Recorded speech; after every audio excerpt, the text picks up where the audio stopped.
Chapter 30. Violet. Are you sure you have everything you need? Her mom fretted as she pulled out of the car park of the Safari Motel and drove down the street with Jack babbling in the back seat. Money? The phone number for the hotel? The address of where you're going? Yes, Mom, Violet said for the umpteenth time. And you know what time I'm coming to pick you and Kari up, right? Her mom turned left and headed towards their old house since the party Violet was going to was the next street over. Yes, Violet promised. I won't be late. I know Dad is out with Lucius, and you'll have Dash and Jack with you. Her mom smiled. I'm just checking. It's what moms do. Their house has been condemned after the fire Dash had accidentally started for a very good reason. As she and Dash pointed out over and over again, it would have to be rebuilt, and according to Dad, that could take a year. The agency had stepped in, saying a satellite had fallen on the house or something to that effect, so their neighbors didn't know about the villain threat, but it meant they had no place to live. Lucius and Honey had offered to host them, of course, but there was no room in their flat for the 5 pars. So the last few months, they'd been camped out in a hotel room at the Safari Motel. High points of living at a motel, lots of Chinese food takeout, and daily use of a pool. Kari loved coming over to swim.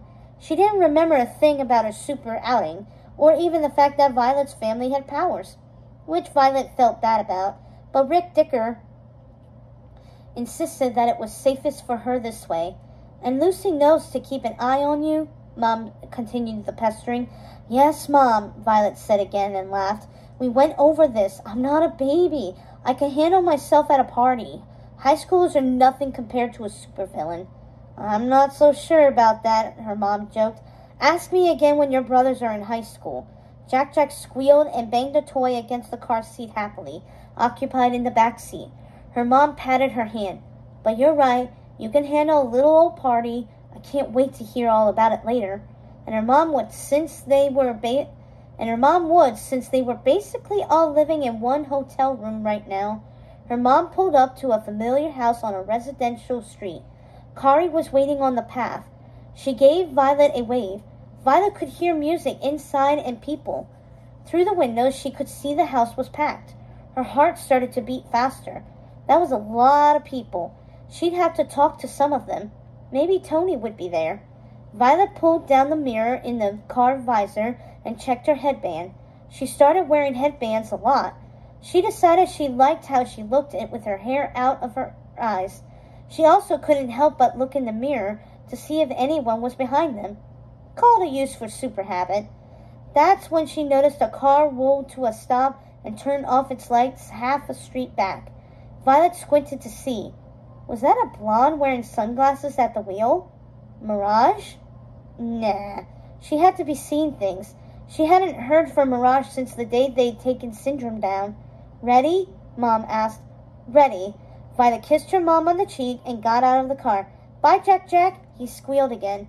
Have fun, Mom called, watching her go. Violet took a deep breath and closed the visor. She looked different. She felt different. She wasn't afraid to be different either. And maybe, just maybe, she was ready to talk to Tony too. Who knows? If she was lucky, they'd hit it off, make plans to go to the cinema, maybe share a popcorn. Anything was possible. And that is the end of Suddenly Super, a Twisted Tale novel.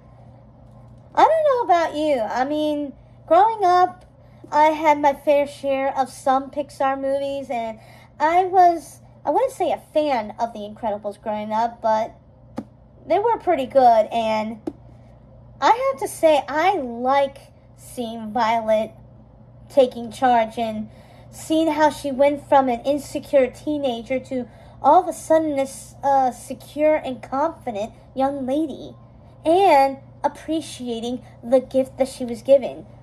I think that's a lesson to learn here. Appreciate what's given to you. It may not look it right now, but you never know. Join me next time as we read another Twisted Tale in the near future, or anything else. Till next time, see you real soon. Have a magical day. Stay super.